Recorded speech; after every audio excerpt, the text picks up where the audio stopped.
On va se tutoyer sur Twitch et sur RCF en Lorraine. Michael Massiantonio.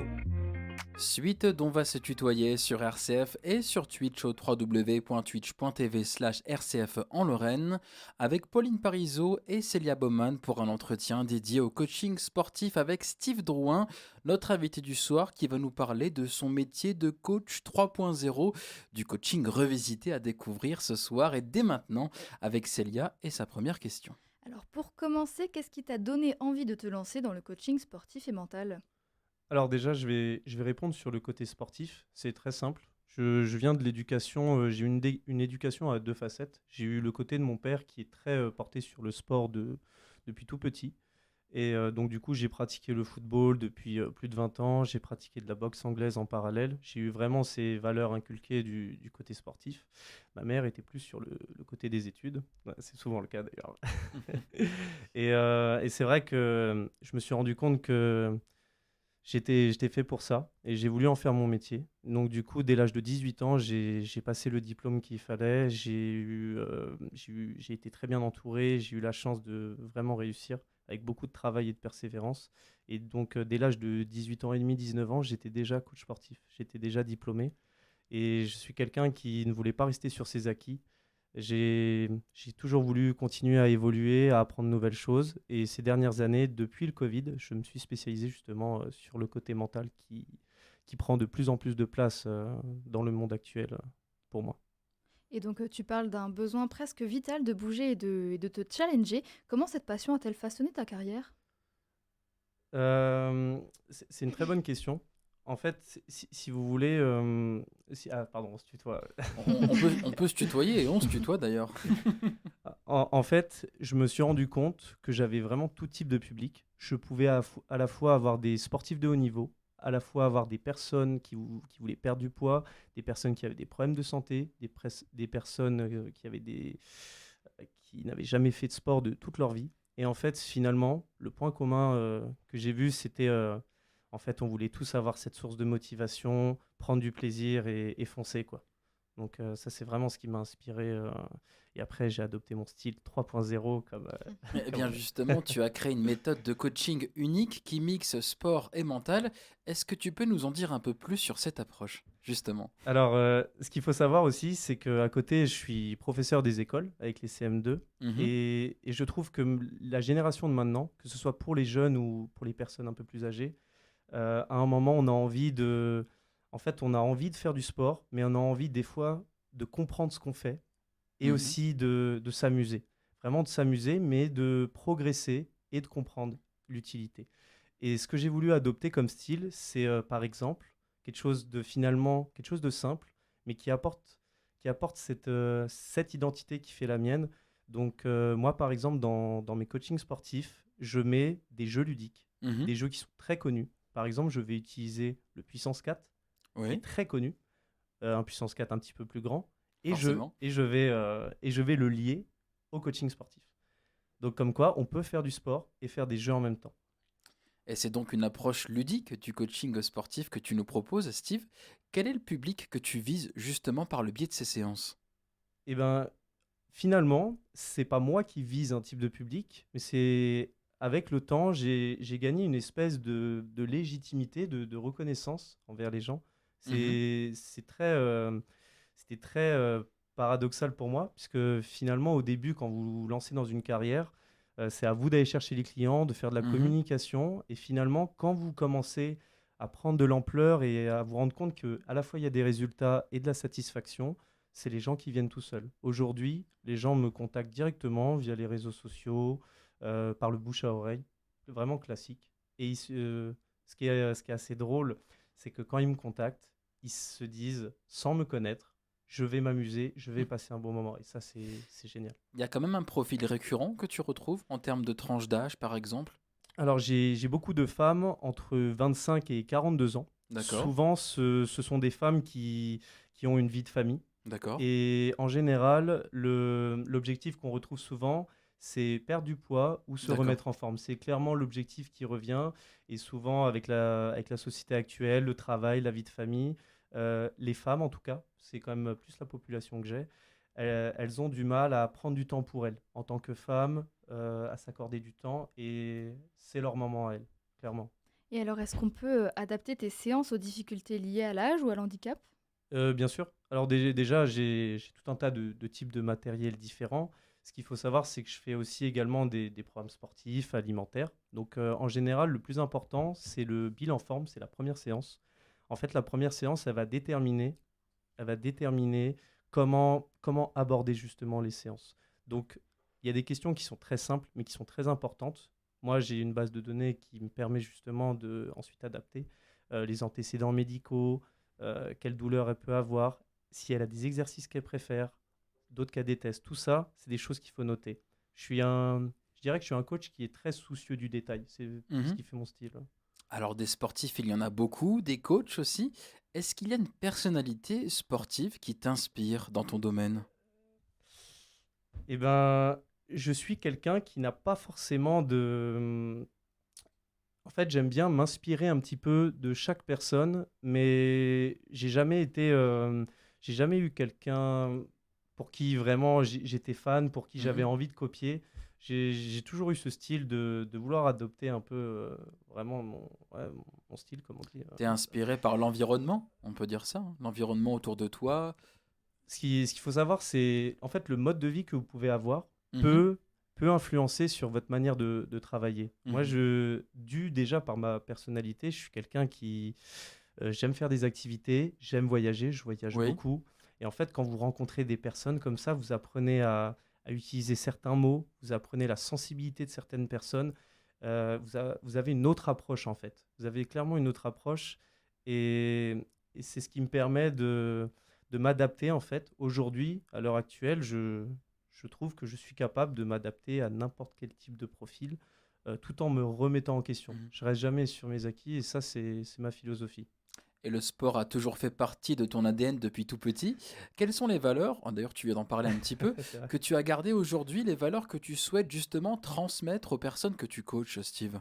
Ce que j'aime, c'est ce que j'ai vraiment envie de partager, c'est vous pouvez, en fait, il faut vous fixer des objectifs. Il faut pas avoir peur d'être rêveur, clairement, mais il faut respecter le rythme. Il faut respecter le temps au temps. C'est très, très important. C'est-à-dire que moi, j'ai des clientes des fois qui ont perdu 25 kilos en 1 an et demi, Mhm. mais ce qui est important, c'est pas forcément l'objectif en soi, mais c'est d'en avoir un encore après, et ainsi de suite. C'est-à-dire, une fois que il faut y aller étape par étape. Et quand vous réussissez ça et que ensuite vous réussissez à maintenir cet objectif, là, on commence à sentir une légèreté en soi et c'est juste incroyable. Ouais, j'ai des clientes des fois, ils sont top. Avant de laisser la parole à Célia, je vais lire quelques petits messages sur le chat. C'est une approche vraiment intéressante qui ouvre une porte sur le sport à des gens qui ne s'y seraient pas intéressés. Et un autre message très gentil, Steve a l'air d'être un super coach. Ah, Eh oui. eh mais Célia. Tu es aussi auteur du livre Optimiser votre mental. Que peut-on y trouver et à qui s'adresse-t-il? Alors, cet ouvrage, il s'applique à tout le monde. Il s'applique à des sportifs de haut niveau, à des personnes amateurs, des personnes qui cherchent à améliorer leur développement personnel. Et en fait, ce que j'aime bien, c'est un peu une espèce de combat pour la vie. C'est que moi, à l'époque, je pensais que j'étais doué que dans le sport. Et un jour, je me suis dit, je vais écrire un livre. Je me suis dit, je vais me lancer.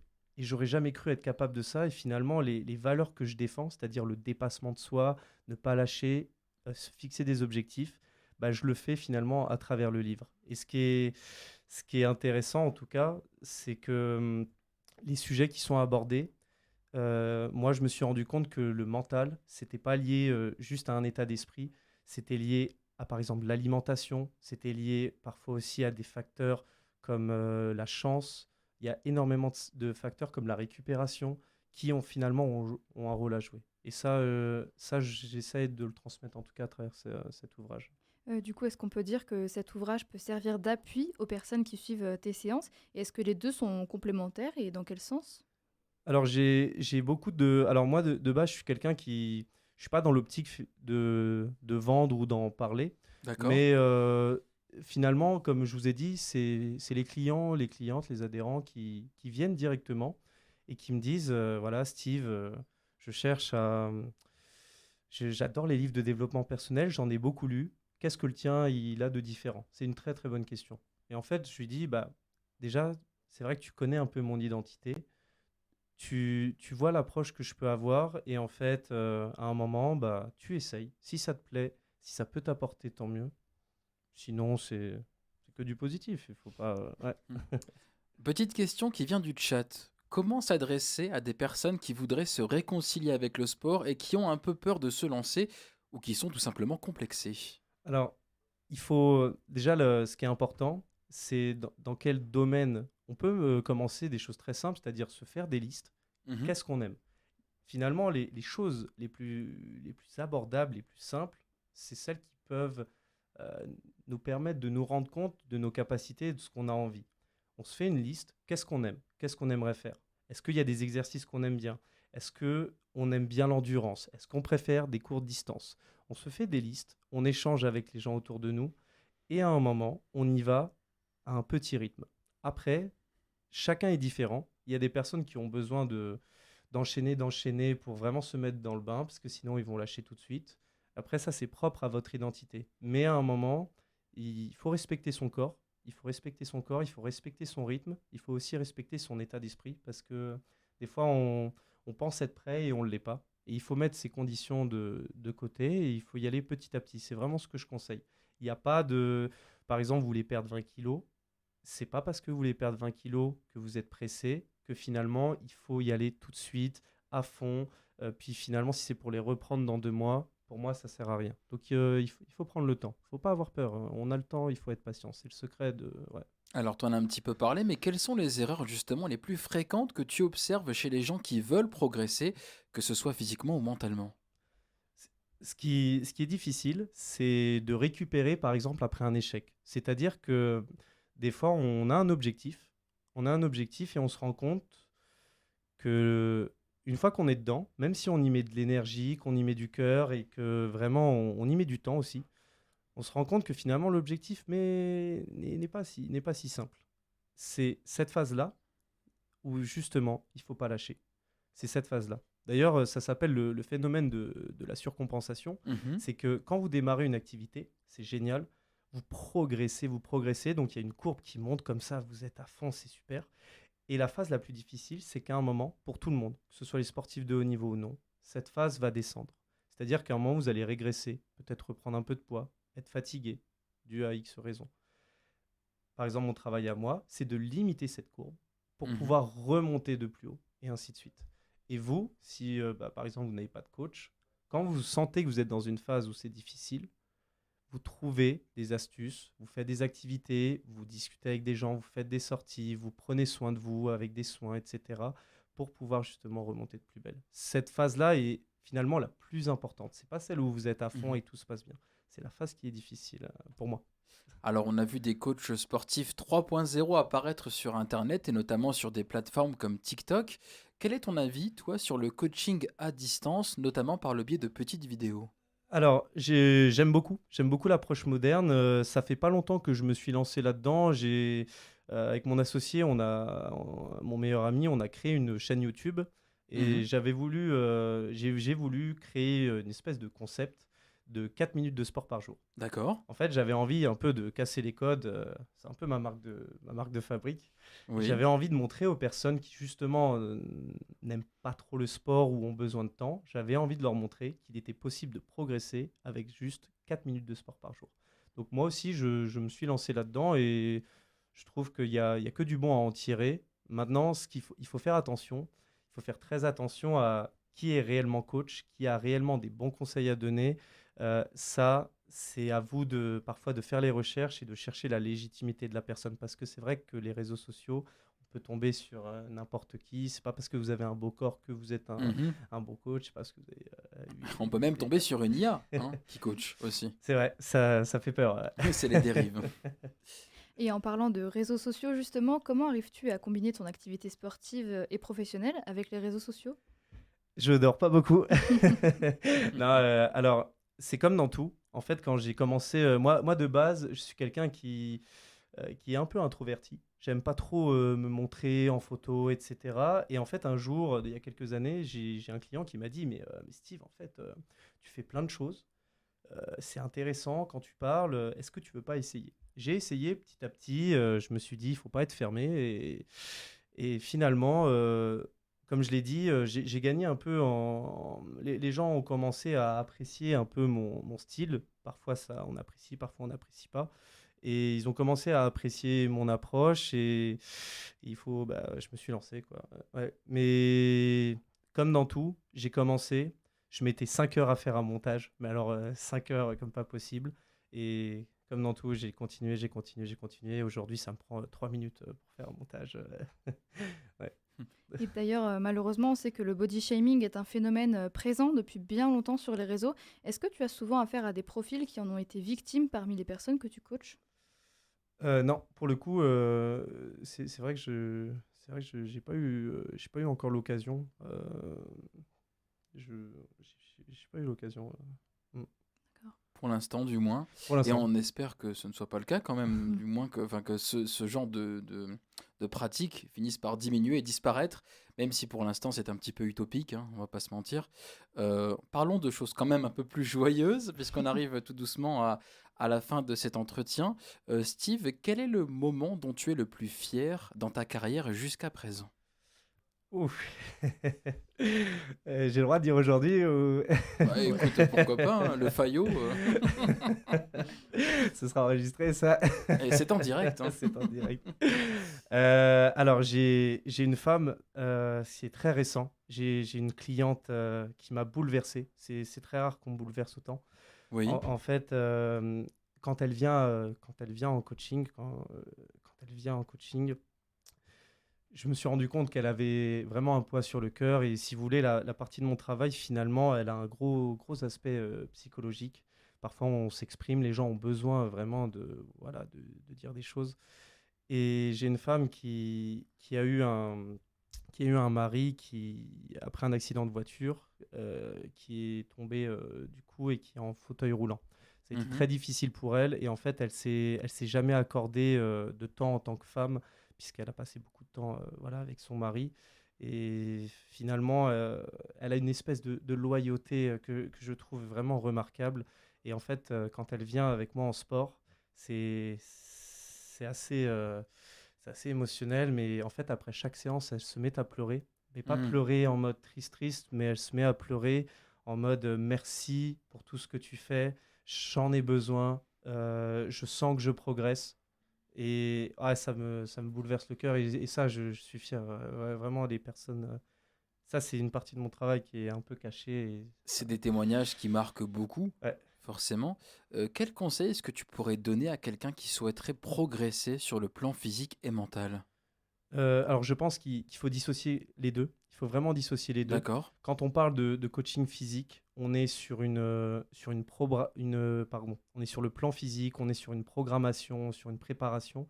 Quand on est sur le plan mental, c'est tout ce qui est gestion de stress, renforcer la motivation, améliorer la concentration.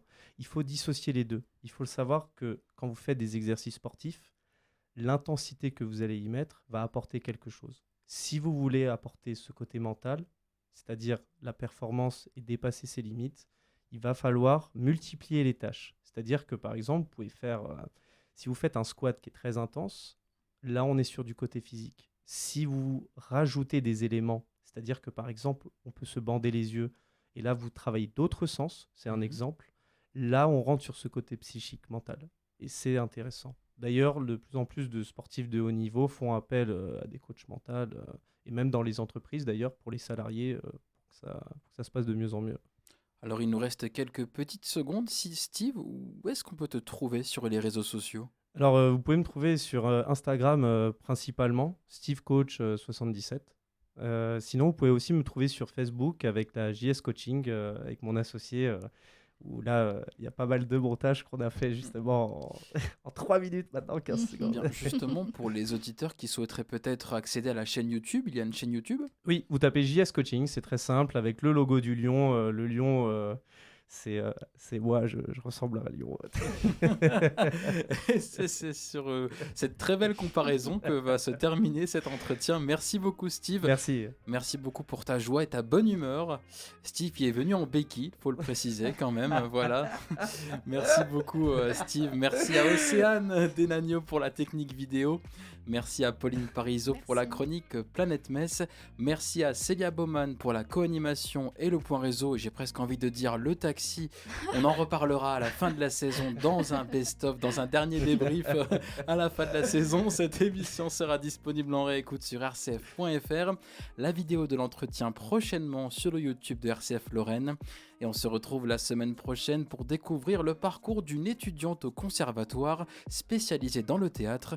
Une émission à suivre mardi prochain à 19h12. Et en attendant, portez-vous bien, prenez soin de vous. N'oubliez pas qu'on s'occupe de tout sur RCF. Je vous souhaite une très très belle soirée.